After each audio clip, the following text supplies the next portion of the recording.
cafe or a hotel or whatever, or a retail business or an online business, but you've always got property, you've always got that backup plan, that buffer, and we need a backup plan in life. We have to. Definitely. Something I've come to realise over the past years is a little saying: stick to what you know and you will be successful. It's pretty basic. Why is it, do you guys think, that we see a lot of people hopping, skipping and jumping from business to business or the next money-making bandwagon? You know what I mean? Like, is it an ego problem, or is it because they're confused with themselves, or is it all of it? You know, It's called shiny object syndrome. So people get distracted very, very easily. And, you know, I used to be victim to this syndrome. Like, I used to always be looking for the next opportunity. I get distracted by another business venture. Someone will present, you know, let's call it Bitcoin, for example. You know, like, there's so many different distractions now because of our phones and our internet and social media. Like, there's so much noise, right? And we don't know what to do because everyone's trying to spruik their thing. Like, even us, we're trying to tell people, you know, business, property, like, which one is it? What do you do, right? So it's very hard to filter out so much noise and distractions. And what people do is go, you know what, I'm just going to try something, and then that doesn't work for 6 months. Then they'll go try something else, and that doesn't work. I know people who I've been in business with where they've tried, you know, so many different businesses, and they'll hop from one thing to another. And, like, for example, I had one person that was involved with me for literally 12 months, and then they didn't see the return, so they left. It's like, it's 12 months, man. Yeah. Some people take 20 years before they see a profit, and you're leaving after 12 months. You know what I mean? Like, you've really got to stick it out. Find out what it is that you really want to do. What is your purpose? What is your passion? Follow it. Don't follow the money. That's right. And just you know, keep at it. Don't give up after 6 or 12 months or even 2 years. Don't give up. Yeah. You know, like, it takes a while to see the fruits of your labour. You know, you've just got to stick it out. I think the instant gratitude thing is what people chase more than ever, and I think that's what instant gratification. Yeah, people like to, you know, they want to keep going for that thing that they're looking for, and that satisfaction isn't there, so they go and they're constantly seeking that extra satisfaction. One of the things that is prevalent here, and I talk about it almost every week, is social media. And the opportunity that's available to us. We've got, you know, the internet and opportunity for Gen Ys and millennials out there. There is so much that we have at our fingertips, and people are just clinging for whatever they can and grabbing whatever they can, and they're not practicing patience. I don't see enough of patience around. No. I'm not talking about a couple of months and you know, your 30-day diets and your 3-month. I'm talking about years and years of patience. It's a lifestyle. Yeah. People need to, like, just calm the farm, right? And just realise that good things take time. You know what I mean? Like, I don't even think I've had property for even 10 years yet. I think next year will be 10 years of having property, you know, and being in business and all of that sort of thing. And I haven't really seen returns up until now, right? I'm still quite young, you know, in terms of being an entrepreneur, being a property investor, being a property developer. I'm a very young property developer. Like, I'm only starting to see really good returns now, because with property, it generally, if you've bought the right property, after 10 years it'll double, right? So I'm only just seeing that now. Exactly. You know, going into next year, I'm only just seeing that, and you know, like, it's great because I've delayed all of that gratification, and I probably could have delayed more, because in your 20s you do always, you know, you kind of go out and you do you know, you spend your money and all of that sort of stuff, and I bought into so many failing businesses that I just pretty much bought for my ego, right? I didn't buy it because I thought, I'm going to get a mad return out of it. I just went into it because I thought, you know what, it's the cool thing to do, and I lost a whole bunch of money, and you know, it's painful. But I'm glad I did that early rather than doing it now. Of course. And you know, back then we never had podcasts like this to teach us, you know, other people's experiences. Like, I think we live in a society now where, you know, a lot of people don't want to talk about their failures. A lot of people don't want to share their experiences in property or business because they feel like they don't want other people to succeed. Like, we want to share our experiences so other people don't make the same mistakes as us. And I'm very passionate about that because we live in a society now where tall poppy syndrome is rife. Like no one wants to see anyone succeed, right? Like we want to see everyone succeed.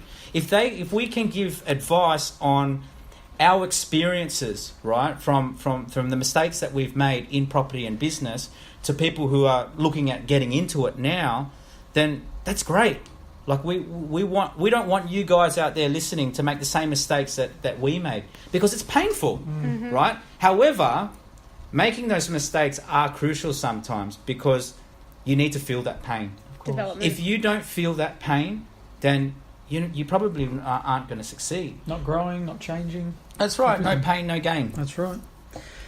Guys, over the past few years, and this is more a question for both of you because, again, you've both been involved in this quite heavily, and it is more property specific, but over the past few years, obviously, it's come to the millennial attention that they've got to get into property if they want to make big returns, not right this second, but over the next decade and beyond. In your experience, both of you guys, would it be, they say that there's a risk with commercial property, with the tenant not being in there for so long, as opposed to residential property where you get tenants a lot quicker. But I guess the kind of double-edged sword there is that you get a much better return in commercial. What is your advice on either choosing a residential as opposed to a commercial? Look, we don't want to make this podcast too sort of complex for our listeners. We want them to be able to take some basic information away from it. So I'm not going to go into the differences between residential or commercial property too much. Generally speaking, commercial property has a greater return on investment, pardon me, because the tenant usually pays all outgoings. There's rental increases of say 4% every year, including GST, all of that sort of stuff. So the return on investment on a commercial property generally is higher than a residential property. But for our listeners out there, we are just keeping it basic and simple and talking about property and business in general, and let's just keep it at residential. Always buy a residential property first to cut your teeth in the property game. Buying something like a commercial property from the very beginning is just, it's too complex. I think it's not something that we'd recommend our listeners to go and do unless they're already seasoned property investors, because it is much more about a business transaction rather than, It's not a gamble. Yeah, exactly. It's hard to find those deals as well. You've got to be very well networked. You've got to know the right people, and it's hard for the everyday person to get involved with. Residential is great because we all live in a residential property. Correct. We all know the procedure of either signing a lease or our parents buying a property or even them signing a lease, whatever it is. We've all had experience of being inside a residential property. So we kind of already have an idea of how it would work as a business, as in if a tenant was renting off you. So if the question is, what's the question, Mark? I got lost. That's right. It's more about asking, would you invest in commercial or residential due to the risk? And look, like you said, residential. Residential, I think, obviously from what we just talked about, is a lower risk, and it's much more sort of understandable for the average punter, and it's a good introduction to running a business. That's probably the point I was really trying to get to. Like, a lot of people say, okay, I really want business skills, but I want to invest in property first, which I straight away say that's the best idea, because you're backing yourself up. But what people don't understand is that they actually get business skills from buying a property investment. You're buying an asset that's generating income, number one. Yep. Number two, you've got to manage your customer, which is your tenant. You've got to provide a service to them, whether that be maybe additional services like an air conditioning unit, all of those things. And then you can extract more income from that. You can bump the rent up, right? You've also got cost of the business, which is your mortgage repayments, insurance, and so on and so on and so on. So what people don't understand, they think of property as, it's just a place to live, they can live at, or it's just a set and forget strategy where they just rent it out and they're getting an income coming in and they're paying the mortgage off and that's about it, right? It's not the case. right? Just like any business, it's growing in value. Just like any business, it's generating an income, right? So in actual fact, you are buying a business when you buy a property. Yeah. So for those people who are listening, who are wondering, do I open a business first or do I buy a property first? If you go down the path of buying a property first, which what we would recommend, you actually are buying a business, and it's a great low risk, safe option to learn about business without the risk of losing everything, because at the end of the day, you've got the property. It's perfect. If you buy well, and even if you overpay for a property, and you buy in the right location, eventually, hopefully, the market will catch up. And worst case scenario, if you need that cash back, sell the property, take your equity out, you've got your cash. That's right. Yeah. You can't do that with a retail business. You can't do that with a hair salon or whatever it is that you just. That's why banks don't lend on it, right? Banks won't lend or are more likely to lend you money on a property because they know that safety. They can take that commodity if the shit hits the fan. Correct. Yeah. Right? So, the residential property, basic residential property investing is a great start in business if you just want to, taste entrepreneurship.